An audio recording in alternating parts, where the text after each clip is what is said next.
ایک صحابی رسول پاک صلی اللہ علیہ وسلم کے پاس آئے اور آ کر کہنے لگے، روزی کی تنگی ہے، کوئی وظیفہ بتائیں۔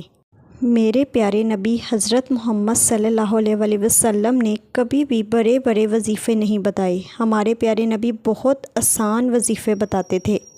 جب صحابی نے پوچھا تو رسول پاک صلی اللہ علیہ وسلم نے فرمایا، باوضو رہا کرو، تمہاری روزی کی تنگی دور ہو جائے گی۔ باوضو رہنے سے شیطان ہم سے دور رہے گا۔ باوضو رہنے سے نماز پڑھنی آسان ہو جاتی ہے۔ جو باوضو ہو کر سو جائے، ساری رات نفل نماز پڑھنے میں لکھا جائے گا۔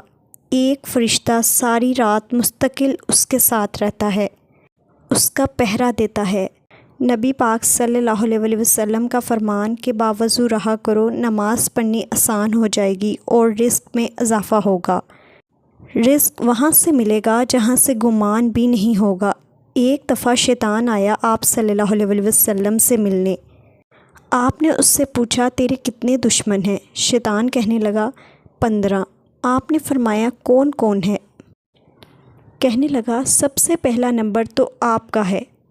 پھر کہنے لگا، اس کے بعد وہ مسلمان جو 24 گھنٹے باوضو رہتا ہے، وہ میرا بہت بڑا دشمن ہے۔ جو مسلمان باوضو رہتا ہے، اللہ اس سے بہت زیادہ محبت کرتا ہے۔ اللہ تعالی ہم تمام مسلمانوں کو باوضو رہنے کی توفیق دے، آمین۔